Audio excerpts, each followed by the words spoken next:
Hello friends, আমি Ishita Guriya. Welcome to my YouTube channel. আশা করি তোমরা সকলেই খুবই ভালো আছো আর সুস্থ আছো। আজকে আমি ষষ্ঠ শ্রেণীর বাংলা পাঠ্য বই থেকে সুভাষ মুখোপাধ্যায় রচিত মরশুমের দিনে নামে যে পাঠ্যটি তোমাদের রয়েছে তার হাতে কলমের 11 দাগের প্রশ্নের উত্তরগুলি নিয়ে আলোচনা করব। আজকের এই আলোচনা পর্ব ভালো লেগে থাকলে অবশ্যই লাইক, কমেন্ট এবং বন্ধুদের সঙ্গে শেয়ার করে দিও। তাহলে চলো শুরু করছি আজকের আলোচনা পর্ব। 11 দাগে বলা হয়েছে নিচের প্রশ্নগুলির উত্তর নিজের ভাষায় লেখো। 11 নম্বর প্রশ্ন, বাস ডিপোয় অপেক্ষমান যাত্রীদের ছবি কিভাবে পাঠ্যাংশে ধরা পড়েছে? সুভাষ মুখোপাধ্যায় রচিত মরশুমের দিনে রচনাংশের প্রথমেই দেখা যায় বাস ডিপোয় অপেক্ষমান যাত্রীদের ছবি। এরপর প্যারা চেঞ্জ করে লিখবে, ছোট মফস্বল শহরের বাস ডিপোয় দাঁড়িয়ে রয়েছে। কন্ডাক্টর আর ক্লিনার যাত্রীদের মালপত্র বাসের ছাদে তুলছে। যাত্রীরা ড্রাইভারকে লক্ষ্য রেখে বাসের কাছাকাছি ঘোরাঘুরি করে। গরমের সময় কেউ গায়ে হাওয়া লাগায়, আবার শীতকালে রোদ পোহায়। এই যাত্রীদের মধ্যে কেউ যাবে কোর্টে, কেউ যাবে সরকারি সেরেস্তায় হাকিমের কাছে দরবার করতে, কেউ যাবে হাসপাতালে রোগী দেখতে, আবার কেউ যাবে দোকানের জন্য মালপত্র কিনতে। এই রকমই এক কর্মচঞ্চল বাস ডিপোয় অপেক্ষমান যাত্রীদের ছবি ফুটে উঠেছে আলোচ্য রচনাংশে। এরপর 11 দাগের প্রশ্নে বলা হয়েছে গ্রামের সঙ্গে শহরের যে এখনও নারীর টান, এই নারীর টানের প্রসঙ্গ রচনাংশে কিভাবে এসেছে? আলোচ্য অংশটি সুভাষ মুখোপাধ্যায় রচিত মরশুমের দিনে রচনাংশ থেকে গৃহীত হয়েছে। এরপর প্যারা চেঞ্জ করে লিখবে, গ্রাম ও শহর একে অপরের পরিপূরক। বিভিন্ন কাজে গ্রামের মানুষ প্রতিনিয়ত শহরে যায়। কেউ মেয়ে দেখতে যায়, কেউ জিনিসপত্র কিনতে যায়, কেউ সিনেমা দেখতে যায়, কেউ বা যায় মামলার তদারক করতে। সেই কারণে শহরের উকিল, বামুন, পুরুত, দর্জি, দোকানদারদের রোজগার হয়। এই প্রসঙ্গেই লেখক গ্রাম ও শহরের নারীর টানের কথা বলেছেন। এরপর 11 দাগের প্রশ্নে বলা হয়েছে ধানের সবচেয়ে বড় বন্ধু বৃষ্টি। বৃষ্টির সময়ে ধান ক্ষেতের ছবিটি কেমন? অন্য যে যে সময়ে ধান চাষ হয়ে থাকে তা লেখো। আলোচ্য অংশটি সুভাষ মুখোপাধ্যায় রচিত মরশুমের দিনে রচনাংশ থেকে গৃহীত হয়েছে। এরপর প্যারা চেঞ্জ করে প্রথম প্রশ্নটির উত্তর লিখবে, বৃষ্টির সময় ধান খেতে দেখা যায় সবুজের সমারোহ। যেই জমি গ্রীষ্মের দাবদাহে বিধ্বস্ত হয়ে নিজের সজীবতা হারায়, বৃষ্টির কারণে সেই জমি সোনার ফসলে ভরে ওঠে। চাষিদের মধ্যে দেখা যায় আনন্দের আভাস। তারা সোনার ফসল ফলানোর জন্য বিভিন্ন কাজে লিপ্ত হয়। এরপর দ্বিতীয় প্রশ্নটির উত্তর, বর্ষা ছাড়াও আরও যে যে সময়ে ধানের চাষ হয়ে থাকে তা হলো হেমন্ত ও গ্রীষ্মকাল। এরপর 11 দাগের প্রশ্নে বলা হয়েছে আগে বছর আরম্ভ হতো অগ্রহায়ণে, এর সম্ভাব্য কারণ কি? আলোচ্য অংশটি সুভাষ মুখোপাধ্যায় রচিত মরশুমের দিনের রচনাংশ থেকে গৃহীত হয়েছে। এরপর প্যারা চেঞ্জ করে মূল প্রশ্নের উত্তর দেবে। আগে বছর আরম্ভ হতো অগ্রহায়ণ মাস দিয়ে, কারণ অগ্র শব্দের অর্থ প্রথম এবং হায়ন শব্দের অর্থ বছর। আবার হায়ন শব্দের আরেক অর্থ হলো ফসল। ফসল কাটা হতো অগ্রহায়ণ মাসে, তাই ফসল কাটার মাসটিকে বছরের প্রথম মাস হিসেবে ধরা হতো। এই কারণেই প্রশ্নোক্ত মন্তব্য করেছেন লেখক। এরপর 11 দাগের প্রশ্নে বলা হয়েছে এদেশের যত পালা পার্বণ, উৎসব, আনন্দ সব কিছুরই মূলে রয়েছে চাষবাস। বাংলার উৎসব, খাদ্য, সংস্কৃতির সঙ্গে চাষবাস কতটা জড়িত বলে তুমি মনে করো? মরশুমের দিনে গল্পের লেখক সুভাষ মুখোপাধ্যায় প্রশ্নোক্ত মন্তব্যটির সঙ্গে আমি সহমত পোষণ করি। এখানে মুখোপাধ্যায়ের করে নেবে। তারপর প্যারা চেঞ্জ করে উত্তর শুরু করবে। কথায় আছে বাংলায় 12 মাসে 13 পার্বণ, আর প্রত্যেক পূজা পার্বণের সময় এই প্রচলিত কথাই মনে পড়ে বারবার। কৃষিই হলো বাংলার প্রাণকেন্দ্র। এই কৃষিকাজকে ঘিরে নানা ব্রত হতে থাকে বাংলার ঘরে ঘরে, যেমন ক্ষেত্রব্রত, ইতুব্রত, ভাদুলী ব্রত, টুসু, বসুধারা ব্রত ইত্যাদি। এই সকল পূজা পালা পার্বণ থেকেই বোঝা যায় যে চাষবাস বাংলার উৎসব, খাদ্য, সংস্কৃতির সঙ্গে ওতপ্রোতভাবে জড়িত। এরপর 11-6 দাগের প্রশ্নে বলা হয়েছে, শহর ছাড়ালেই দুপাশে দেখা যাবে। শহরের চিত্রটি কেমন, তা ছাড়িয়ে গেলে কোন দৃশ্য দেখা যাবে? আলোচ্য অংশটি সুভাষ মুখোপাধ্যায় রচিত মরশুমের দিনে রচনাংশ থেকে গৃহীত হয়েছে। এরপর প্যারা চেঞ্জ করে প্রথম প্রশ্নের উত্তর দেওয়া হয়েছে। শহরের চিত্র গ্রামের থেকে একেবারেই ভিন্ন। শহরে সবুজের সমারোহ কম, পাশাপাশি গগনচুম্বী বাড়ি, রাস্তায় রাস্তায় যানবাহন ও মানুষের ভিড়ের যেন শেষ থাকে না। এরপর দ্বিতীয় প্রশ্নের উত্তর দেওয়া হয়েছে প্যারা চেঞ্জ করে।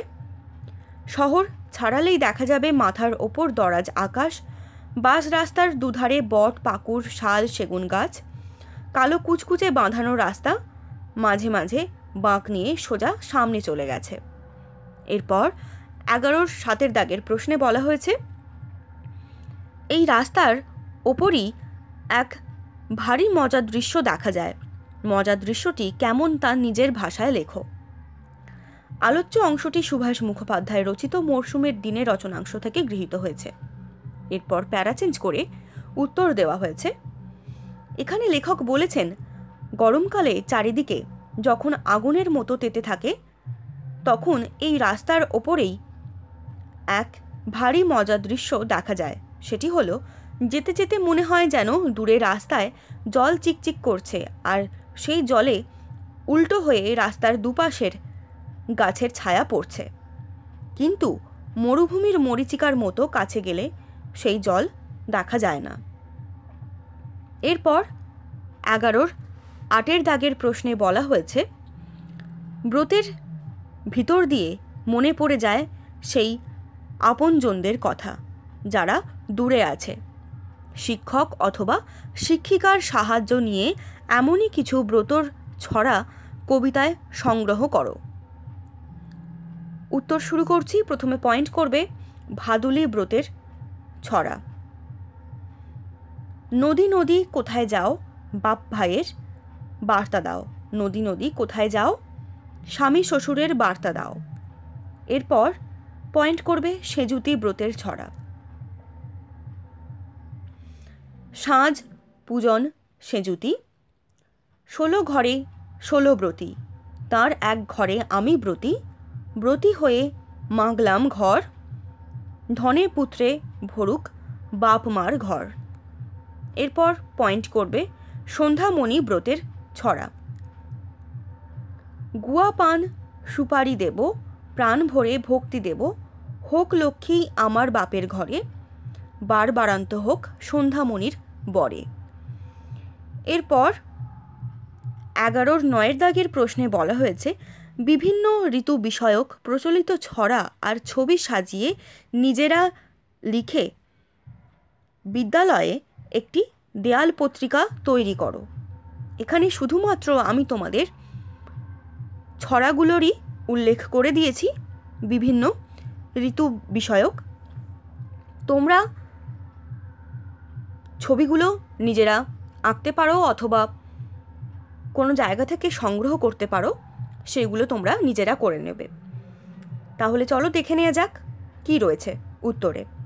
প্রথমেই পয়েন্ট করবে গ্রীষ্মকালের ছড়া। ওই এলো বৈশাখ, ওই নামে গ্রীষ্ম, খাই খাই রবে যেন ভয়ে কাঁপে বিশ্ব। তারপরের পয়েন্ট করবে বর্ষাকালের ছড়া। আয় বৃষ্টি ঝেঁপে ধান দেব মেপে। এর পরের পয়েন্ট করবে শরৎকালের ছড়া। এসেছে শরৎ, হিমের পরশ লেগেছে হাওয়ার পরে, সকালবেলায় ঘাসের আগায় শিশিরের রেখা ধরে। এর পরের পয়েন্ট করবে হেমন্তকালের ছড়া। সবুজ পাতার খামের ভেতর হলুদ গাঁদা চিঠি লেখে, কোন পাথরের ওপার থেকে আনলো ডেকে হেমন্তকে। এরপর শীতকালের ছড়া। শীতের রোদ্দুর, সোনা মেশা সবুজের ঢেউ স্তম্ভিত হয়ে আছে সেগুনের বনে। এর পরের পয়েন্ট করবে বসন্তকালের ছড়া। বসন্ত উৎসবে লক্ষ্য সবুজ রঙের পাতায়, নানা রঙের ফুলে ফুলে রাঙা আমার স্বদেশ, ভুলে গিয়েছে সবাই অতীতের জীবন যন্ত্রণা, ভুলে গিয়েছে জীবনের যত ব্যথা বেদনা ক্লেশ। এরপর 11-10 দাগের প্রশ্নে বলা হয়েছে ধান কাটার পর একেবারে আলাদা দৃশ্য। এই দৃশ্যে কোন ঋতুর ছবি ফুটে উঠেছে? সেই ঋতু সম্পর্কে কয়েকটি বাক্যে একটি অনুচ্ছেদ রচনা করো। আলোচ্য অংশটি সুভাষ মুখোপাধ্যায় রচিত মরশুমের দিনে রচনাংশ থেকে গৃহীত হয়েছে। এরপর প্যারা চেঞ্জ করে প্রথম প্রশ্নটির উত্তর লিখবে। লেখকের রচনায় ধান কাটার পর যে রুক্ষ শুষ্ক সময়ের কথা ধরা পড়েছে সেখান থেকে বোঝা যায় এখানে গ্রীষ্ম ঋতুর কথা বলা হয়েছে। এরপর প্যারা চেঞ্জ করে দ্বিতীয় প্রশ্নটির উত্তর দেবে। প্রথমেই কবিতার লাইন দেওয়া যেতে পারে, ওই এলো বৈশাখ ওই নামে গ্রীষ্ম, খাই খাই রবে যেন ভয়ে কাঁপে বিশ্ব। এটি সুকুমার রায় রচিত। তারপর প্যারা চেঞ্জ করে লেখা শুরু করবে। গ্রীষ্মকালে সূর্যের দাবদাহে যেন প্রকৃতি কঙ্কালসার চেহারা ধারণ করে। সকাল থেকেই সূর্যের প্রখর তাপে মানুষের ঘরের বাইরে বেরোনো মুশকিল হয়ে পড়ে। সূর্যের তাপে মাঠ ফুটিফাটা হয়ে যায়, নদী নালা খাল বিল সব শুকিয়ে যায়।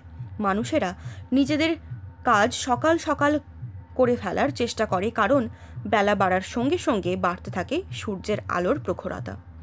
মাঝে মাঝে হাওয়ায় আগুনের হলকা দেয়। প্রকৃতিতে এক রুক্ষতা বিরাজ করে। তবে বিকালে মাঝে মাঝে কালবৈশাখীর আগমন মানুষকে গরমের প্রকোপ থেকে একটু নিস্তার দেয়। এই ঝড়ের দাপট স্বস্তি প্রদান করার সঙ্গে সঙ্গে ক্ষয়ক্ষতিও করে বেশ। গাছপালা কাঁচা বাড়ি অনেক সময় ভেঙে পড়ে ঝড়ের দাপটে।